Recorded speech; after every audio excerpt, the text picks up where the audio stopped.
Hi, this is Gilbert Gottfried. I'm here with my co-host Frank Santopadre. We're once again recording at Nutmeg with our engineer Frank Verderosa. And this is, let me see if I'll fuck up the title, Gilbert and Frank's Amazing Colossal Obsession. You are a pro's pro.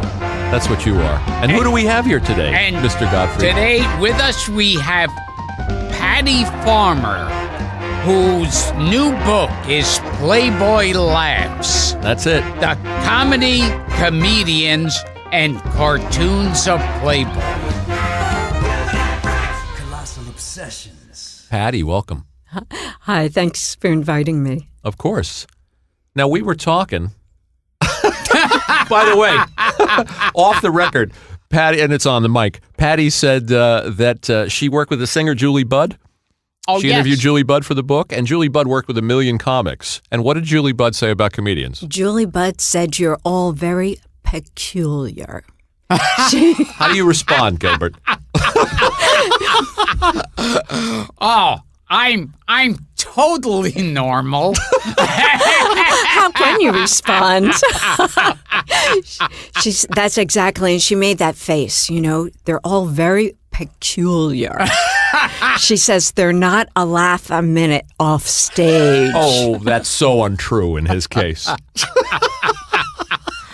Peculiar. And what was some of the things she was saying? Like, well, number one, the insecurity.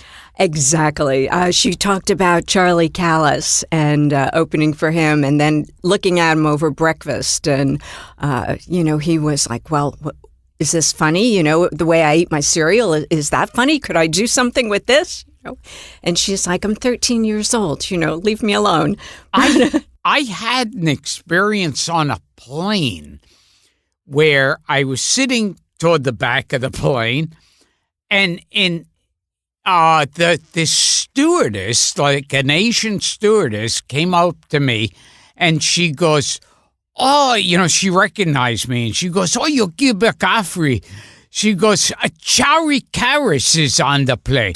Go up and say hello to Chari Karis. And I said, well, I've never met him before. I don't want to. And she walks away and comes back and says, oh, Chari Karis said, tell Godfrey get his fucking ass up here. And I witnessed this. It was a great, and I mean, the flight was terrific because he was joking. You rode on a plane with Charlie Cal. You flew on a plane with Charlie Cal. It was like L.A. to New York, which is like 6 hours, and he's joking and doing voices and the sound effects. It's like the greatest flight ever. And then we're talking, we're carrying our luggage, and he goes, hey, where are you from? And I go, Brooklyn. He goes, yeah, me too. Typical childhood, playing stickball in the street and making the kids laugh, and then them telling me I should be in show business. And the first time you're on stage is the greatest feeling in the world. And then there's a pause, and Callis looks at me, and he goes, and then you wake up one day, and you go, I'm not funny. Wow, out of the blue. Yeah. So after an hour, it's 5 hours of entertaining you, the insecurity comes to the surface. Yes. Fascinating. Yeah. So Julie was right. Yeah. Absolutely. They were all case studies. So, Patty, how did you become a showbiz historian? Kind of like us. I've always loved it, and my background's business, but about 10 years ago, there was no business all of a sudden. The big recession, or as my people, the Irish, say, the trouble years. We hit the recession, and I didn't have anything to do. So I was able to feed this obsession of mine, and I realized I was living over at the Plaza, and there used to be a nightclub there, the Persian Room. And I was curious. I loved history, went to the management, wanted to look through their archives, and they said they had no archives. And now the Plaza turns 110 this year, and they don't have any archives. And they told me that was because, Conrad Hilton and Zsa Zsa Gabor owned it at one time, and President Trump and Ivanka owned it at one time. And when each owner left, they took whatever they wanted with them. The Marilyn Monroe photographs, the Beatles memorabilia, wow. All this history. So having nothing to do, I just put it back together and started calling people. Diane Carroll, Leslie Gore, Patty Page. You just picked up the phone and started calling people, and you put this history together. Yeah. Wow. And you were living in the plaza like that girl in the children's book. Eloise. Yes. Yes. So you were a real life Eloise. Well, I don't know about that, but talking to Diane Carroll, she claims her daughter was the Black Eloise. That's interesting. And this was your first book. Right. And I was really surprised how many people agreed to talk to me. And it wasn't, has-beens. It was not that anybody's a has-been, but, it's Jack Jones and Diane Carroll and Polly Bergen and Celeste Holmes. All these people sat down and, spent the afternoon. A lot of them became friends and told me stories. That's cool. Yeah. Yeah, well, we're always surprised when people agree to do our show. We're similarly You could surprised. walk out anytime. We're used to it. And then you decided to do a book about the history of the Playboy Clubs. I did, only because I was doing all this other history, and people kept telling me stories. When I was at the Playboy Club, I did this and did that. And I had never really thought much of Playboy other than the first thing that pops into everybody's minds, bunnies and centerfolds. Sure. But once I did some research, what surprised me was that in over 50 years of people writing about Playboy, writing about the bunnies, writing about the centerfolds, writing about Hugh Hefner, the girls next door, everything else, nobody ever wrote about the entertainers, the musicians and singers and comedians that came out of the Playboy TV shows and Right. the clubs. And there's a lot of history there, so it's surprising that nobody really ever... Gil, did you ever play any of the Playboy Clubs? No. In your travels? No, never. Interesting. Did a Playboy Club. And you said that there was basically a law at the Playboy Clubs that the comics couldn't date any of the bunnies? Absolutely. Hands off That the was bunnies. the big rule. But, put comics and bunnies together, and what do you think's going to happen? You Right, have of course. Lou Alexander getting a trophy at the Chicago Club for dating the most bunnies, and Rich Little telling stories. He told a story in the book about dating the bunnies. So Tom Dreesen, too. Exactly. Yeah, there's a couple of different stories in the book of comics breaking the rules. If I worked at the Playboy Club, I'd be back in my hotel whacking off. You wouldn't have pursued any of the bunnies? Yeah. You wouldn't have had the... No, I failed miserably. So this is interesting, too, that the first club opened in Chicago in 1960, and it was based on another club in Chicago, on the Gaslight Club. Right. That was the genesis of it. That was. Playboy magazine wrote an article about the Gaslight Clubs, and Hef's second in charge went to him and told him, we have all these letters, which we're talking 1958, 59. Yeah. And the letters, you guys, would actually write letters pre-internet. You'd write them out, address an envelope, put a stamp on them, and send them in. And it was Playboy's custom. They would answer every one. But Victor said to Hef, he said, I'm going to have to hire more girls to answer all these letters, because they had gotten over 3,000 letters about this Gaslight Club. So Hef and Victor were just kicking back, and they kind of looked at each other at the same time and said, why the hell are we promoting another guy's club? I wish we had our own club. And it was really as simple as that. They kind of said, well, yeah, we know about entertainment and we know about waitresses, but we don't know bumpkiss about the restaurant business. Right.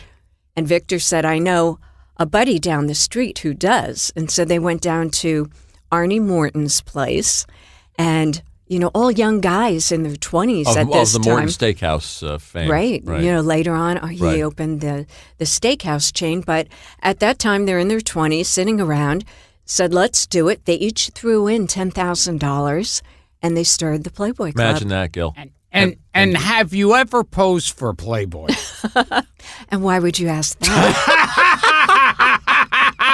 Because I want to see how familiar I am with you indirectly. Oh, but Just did because you read saw the previous guest naked, Yes. Bill Macy, doesn't mean you. But I thought you read it for the articles. Yes. He does. He does.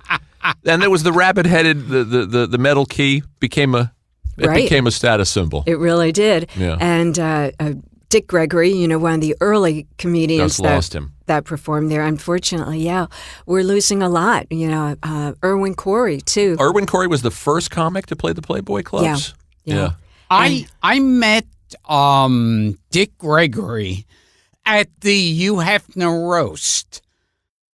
I bet that was fabulous. Were you there in person? Yeah, I was there. I was sitting with him, and I did the Aristocrats there. And afterwards, Dick Gregory came over to me and complimented me, and he shakes my hand tightly, and he goes, "And I want to thank you for your beautiful mind." Isn't that Wow. nice? Yeah. What a nice compliment. And we never got Dick Gregory on this show. No. I didn't want to rush it. Which I could kick myself for. It's interesting, too, the stuff in the book about Hefner being so progressive when it comes to somebody like Dick Gregory. Definitely. Well, that was really Hef. He was all about civil rights, First Amendment rights, even women's rights, which, he gets a bad rep there, but he was all about freedom to do whatever you wanted, gay rights, whatever. Right. But concerning Dick Gregory, we were operating in segregated America, 1960, pre-Civil Rights Act of 64, and he put Dick Gregory in front of an all-white audience. And not only that, it was meat packers from Alabama. Yeah, it's one of the book's best stories. And I don't want to ruin the story, but a 40-minute act turned into 3 hours. Yeah, it's a great story. I remember at the roast, every other comic's roasting him and tearing him apart, Hugh Hefner. And when Dick Gregory got up, he didn't have anything bad, even jokingly, to say about Hugh Hefner. He was just honoring him. Yeah. He looked out for him. He publicly credits him with helping to break the color barrier. But that was Hefner. He did that even before the clubs on his TV show. He put Nat King Cole on the TV show and had a lot of blowback. 1959, to have a black man, even at the height of his popularity, sit down, which he did on the TV show. On Playboy's Penthouse? Yeah. With the first show, before Playboy After Dark. Right. With he sat down with Rona Jaffe, who was a white woman, and they talked literature. And the next day at Playboy, the networks and the sponsors threatened to pull the show, pull advertising, and Hefner didn't back down. Well, these are the days when people went insane because Harry Belafonte touched Petula Clark on primetime television. And I remember it's like back then, like the late 60s, and the feminist movement was at its peak. And they all, the one person they all hated, of course, was Hugh Hefner. That's right. But, Hef in the early 60s in the magazine was the first one to champion women's rights, to champion pro-choice. He wrote about pro-choice. He wrote about making the pill available, probably had some nefarious thoughts there. But, he really was for freedom of choice, women's rights, and he gets a bad rep for that. That's interesting. And also, as far as the civil rights and him being active, he bought 2 of his clubs back. Exactly, at a huge loss to Playboy. Right, and just to explain to our listeners, because the clubs were run by the franchise, the people who manage them. Right. Or own them, I guess. It was a franchisee arrangement, which was a brilliant idea of Hef's. That was not something that was common in 1960. That was a brand new concept. And he wanted to expand the clubs rapidly, the circuit of clubs. So he opened Miami and New Orleans with franchise partners, not even thinking they would enforce the segregation laws, but they did, and Hefner was, shocked and dismayed, and bought them back within months of them opening for triple what they had purchased the rights for. Yeah, that's fascinating. It's one of the fascinating things in the book. And Dick Gregory never forgot him for it, for helping him. And another guy he championed was Lenny Bruce. Definitely. The first comic on his TV show. Lenny was hysterical. I'm sure you saw that bit, about the tattoo and his aunt. But, he tried to help him. I don't think anybody could save Lenny from himself. But nevertheless, he sent his Playboy lawyers around the country defending his First Amendment rights. And now I just kind of flashback of, and I don't remember anything of it, of course, where when they were cracking down on Hugh Hefner, I guess the government or whatever, and there was a young woman who worked for Hefner, whose life was destroyed. Right. And I'm going to get her name totally mixed up. But it was his personal assistant. And they came after her on drug charges and wanted to flip her into ratting on Hefner, which she didn't. Interesting.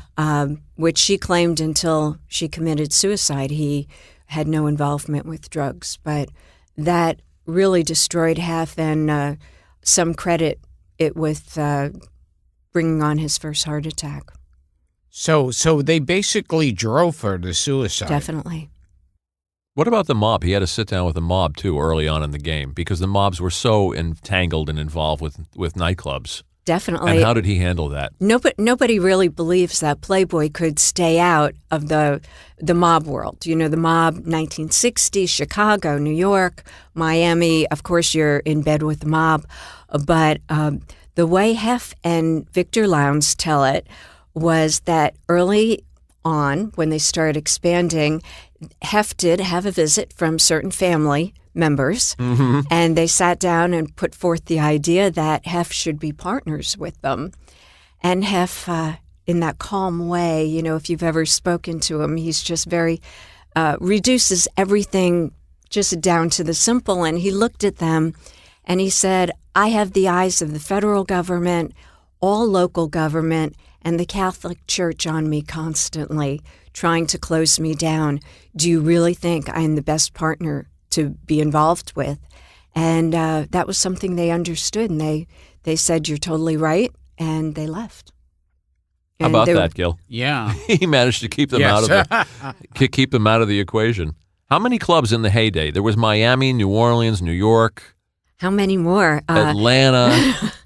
There's a prize. For naming them all. No, there was 42 worldwide, which was a great circuit. The comedians loved it. Jerry Van Dyke told me he worked for years just doing the circuit, 40 weeks a year, until he was good enough to move up to the next level. And, he got discovered at a Playboy Club, at the Miami Playboy Club. Earl Wilson came in, saw him, wrote a column. Earl's Pearls. Yep. Yeah.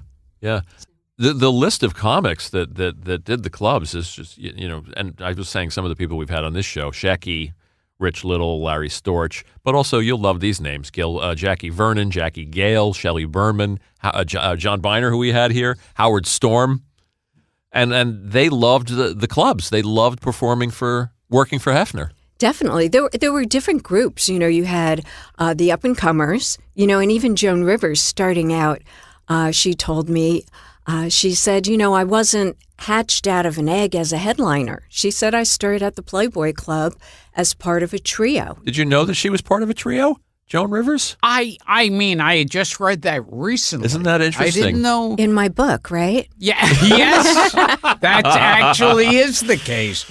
And the book, again, is Playboy Laughs. What was the name of the trio that she was in? Jim, Jake, and Joan. And what happened to Jim and Jake? And they got kicked to the curb. Okay. They got kicked to the curb. Jake and Joan. I can't believe I didn't know this. Joan told me she was the glue that held them all together, and finally, the infighting. She said she didn't need it. And she moved up to stand-up, and then she moved up to headliner, all the while staying with Playboy. She came back at all different stages. She loved Playboy. Now, I've only been in my career to one Playboy party.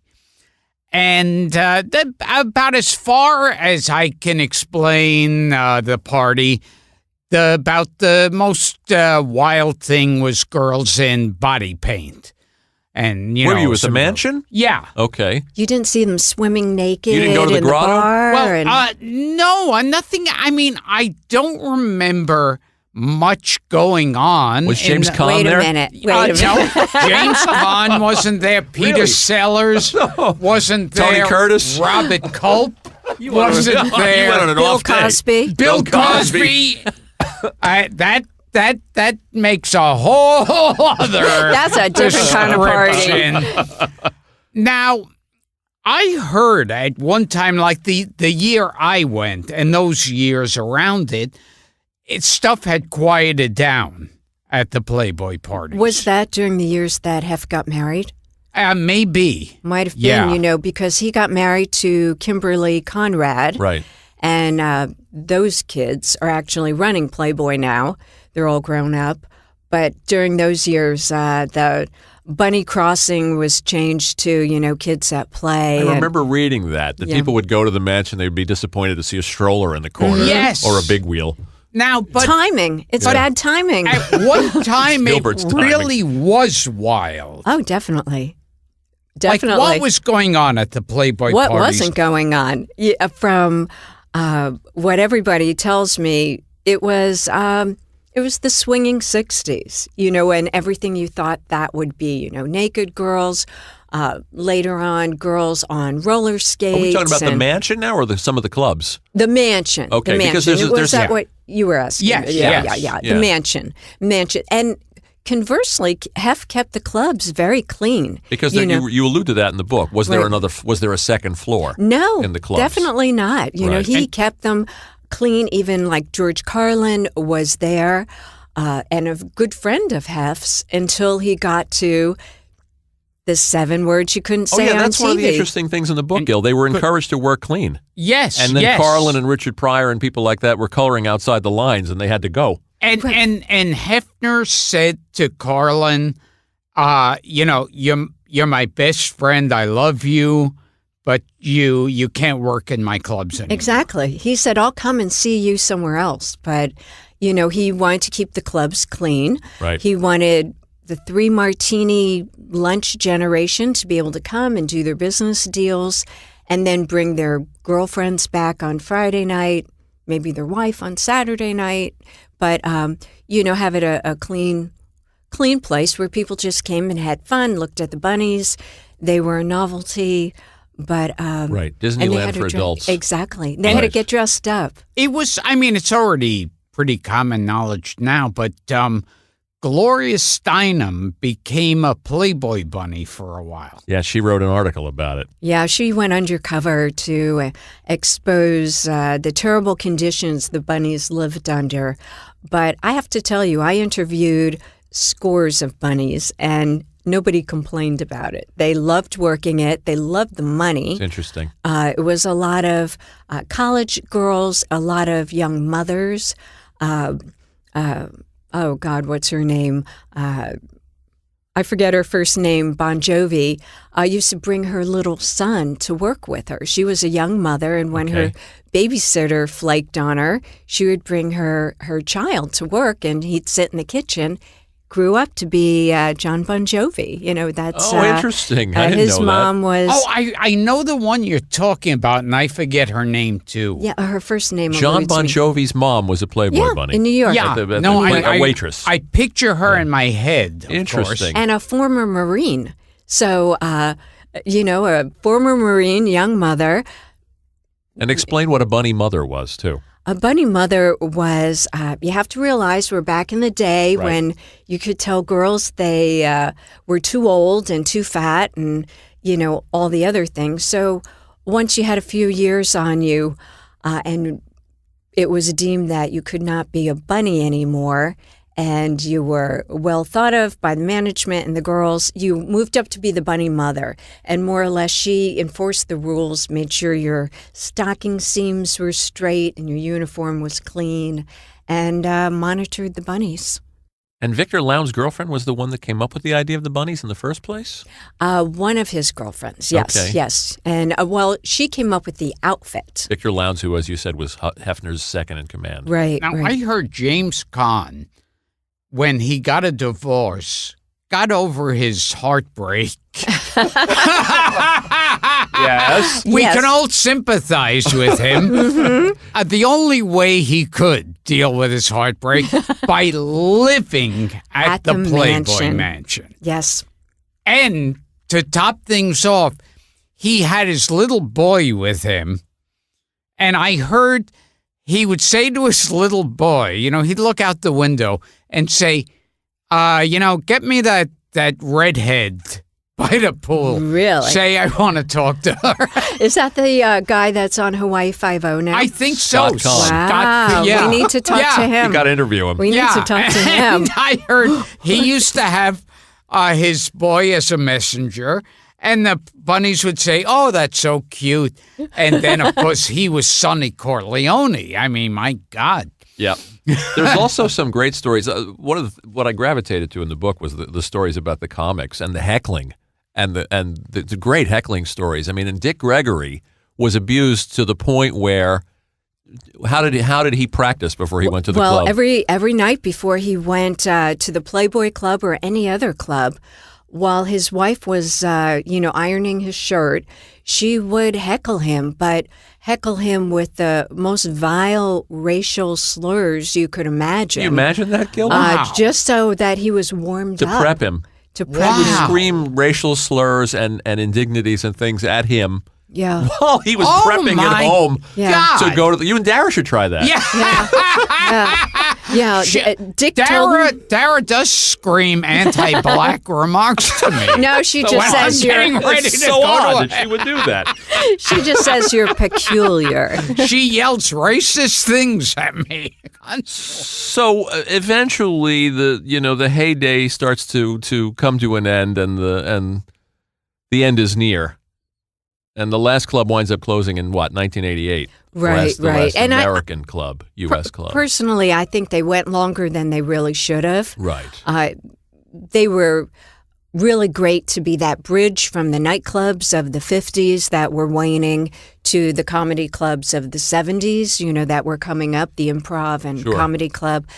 But they went a little bit longer than that because Playboy had more money than God, and they could keep them going for as long as Yeah, they they wanted. really didn't want to give up the ghost. I mean, if you read the book, they just Yeah. keep doubling down, even though the time is working against them. Playboy and disco, they were kind of, they didn't mix. And would you happen to know the name of the person recently who decided, let's have Playboy without the nudity? wasn't that crazy? Oh, I think it was that? Hefner's son. I mean, Yeah. Yeah. No, that was, Cooper brought it back. Oh, Cooper. Okay, yeah, right. Cooper brought it back just a couple months ago. Right. Yeah. But Well, it was I mean, good for publicity. Anyway. yeah, It and got It them in the sounded very press. much like New Coke. Yeah. They changed the recipe, then everyone's going, oh my God, we want our classic Coke back. And then when they came back, it was like Jesus returning. it could be, but Yeah. they were gone for a year. And they also did away with the comics, the cartoons, which was a big part of the magazine. And also, whose idea was it to put in that old lady cartoon? Oh, that was The what? That grossed me out. There was not for There what was you're a referring to. recurring Annie Red Fanny, Playboy right? years. Yeah, Granny Yes. Annie Fanny or Oh, what? No, Granny. Granny. They turned right, little right. Annie Fanny into No, a no, granny? Little Annie Fanny. My mistake, Little Annie right, Fanny right. was one of those Yeah, cartoons. The great Harvey Kurtzman. I whacked it too. Now, which I think you should Way know. too much information. Yes, but they had the granny ones. Right. with like an old lady with Wow. sagging breasts. And I found it so gross. Wow, shame on me for not knowing that. So you've been But asked. Little Annie Fanny, I like Little very Annie Fanny right, is right. iconic. And that was Harvey Kurtzman. He's the great Harvey Kurtzman. But it turned out to be actually like an assembly line. He couldn't get it done. That's right. It was such a work of art that he couldn't get it done. And in the book, I tell, some hysterical antics trying to get it done. Hefner brought in Arnie Roth. That's right. And Al Jaffe Both and still with us. Davis and a bunch of them just get out this cartoon. Well, and Hefner wanted to be a cartoonist himself, so he had a fondness for these people. He did. And for cartooning. And that's part of your book. I mean, it's not just about it's the history of the clubs, but it's also about it's Playboy's really the history of humor in Playboy. So there's a section of the book where you go into the cartoonists like Roth, like Jaffe, Jack Cole we were talking about before we turned the mics on. Antonio Vargas. Antonio Vargas, Vargas, a lot of them, Gain Wilson. Right. Yeah, Al Jaffe. But, Hefner did want to be a cartoonist, and he was good, but he wasn't good enough. He submitted his work around Chicago, and what a different world it would have been if he had been successful. Absolutely. Strange turn. So we've been asked this question a million times. I mean, what was the reason, do you think? I mean, maybe there were several. We talked about the end of the Borscht Belt and what the reasons for that were. Remember, Gil? We had yes. Marissa here. Why did the Playboy Clubs? Was it the changing culture? Was it they weren't hip anymore? They were losing money all along. Well, from I'd say the mid-'70s to when they finally started closing them all. But the London Club was also a casino, and it was the largest revenue-producing casino in the world, over any Vegas casino, over any Caribbean casino. And that just floated all the other clubs and kept them going. And that shut down. That got shut down by the government. And when, the goose that laid That was it. the golden bucks Yeah. got cut off, there was no money coming in. Were they a victim of their own success in a way? They were. Playboy? You hit it. The club specifically, not the magazine. I agree with you totally. They started making money. They started making way too much money in the very, very early years that no one paid attention to deadlines. If it cost them, $10,000 more to miss a deadline or $100,000, it didn't matter. Hefner wanted the very best. He paid for it, whether it was, editors or writers or singers or comics or buildings. So they were. The answer is yes. I also remember getting back to Little Annie Fanny. Then Penthouse did Wicked Wanda as a total rip-off Oh, that's so funny. of Little Annie Fanny. The things you remember that are stored in your brain never cease to fascinate I'm an me. intellectual. You are. Penthouse came on the scene and started the pubic wars. Right, the pubic wars. That's to be confused with the Punic Wars. Several people were killed in that. Yes. Pubic Wars. I love that. Well, they say that made Playboy look quaint. It did. Where it was once shocking, Right. and now it was cute. I remember the first time I noticed pubic hair in Playboy. yeah, And I was a thought, big thing. oh my God. Yeah. It was probably Victor Lowndes' wife, because she was the first full frontal model in response to these wars that were going on. Gilbert's now going to write a book about the pubic wars. Yes. Where do I enlist? You can do the field work, all right. Yes. So, but I wouldn't mind dying on the battlefield there. Just you're lucky to be 4F. Yes.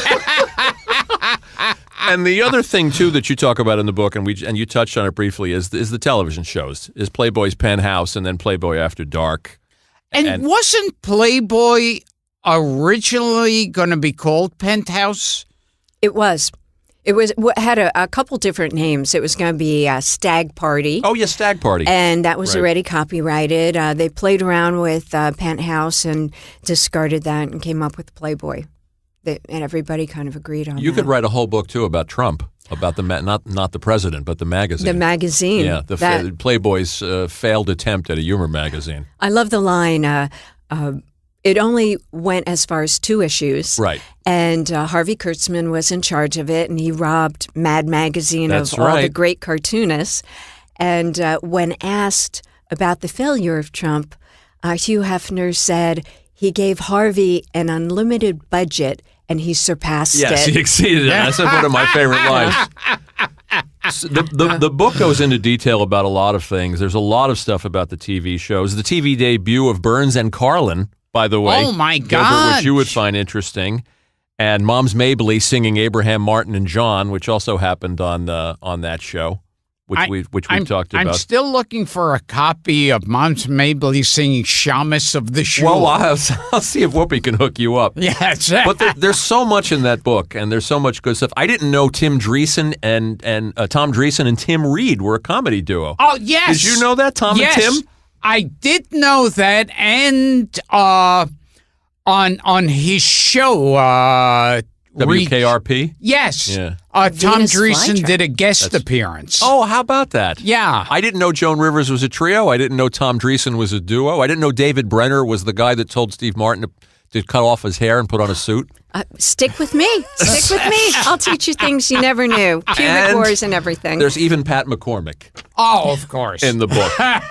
So you guys have to get this book. And Gilbert, here's names. Kelly Monteith, Lonnie Shore. You remember these names? Yes. Our friends Stewie Stone and Dick Capri turn up in the book. Lou Alexander, who we talked about. So it's really a comprehensive history. There's so much in there. And then there's the whole section about the cartoonists, which we didn't even really get into in depth. And I heard Shel the Silverstein. Grotto to this day, they can't kill the germs that have grown in that place. That's not in the book. There's a story in the book about the cartoonists when they went to the mansion to do Little Annie Fanny and the grotto, and how they got it all backwards. They didn't realize beautiful girls were supposed to be swimming in there, and they took turns swimming and watched each other. Oh, wow. Well, there's the second part of the book where you get into the cartoonists, and we talked about Jack Cole, and we didn't talk about Shel Silverstein and all of these other people, but it's really fascinating. It's a fascinating history. And you're working on another one? Playboy Thinks, about what you all told your wives and girlfriends and mothers, that you only read it for the articles. We're going to cover the writers and the interviews and editors. I remember The Fly came out in Playboy first. That later became the movie with Vincent Price. Really? The Fly was a novella or something. Do I have some memory of you appearing in Playboy or doing a bit or an article or something? I wrote a couple of articles for Playboy. And you could see my pubic hair in some early issues. Really? I didn't but know that. that's I thought it was airbrushed out. Yeah, I wrote a couple of articles, and one, I remember they were going to take pictures of me, and I was thinking, oh, this is going to be my chance to be with like 1,000 playmates. And? But at the last second, they didn't. Oh, if your parents could see you in Playboy magazine, if they could see you now. So people can get the book on Amazon, and I assume wherever books. Barnes & Noble, any good bookstore. And Playboy Laughs, The Comedy, Comedians, and Cartoons of Playboy by Patty Farmer. A fun read. Patty, thanks. Well, I have to find you. naked pictures of them because... Now, by the way, we started the show by you suggesting and putting out there this idea that comics are a little strange and a little bit weird. What's your verdict now, 35 minutes later? I'm going to go back and talk to Julie and tell her my stories. Thanks for doing this. We Thank appreciate you for it. inviting me. Bye-bye.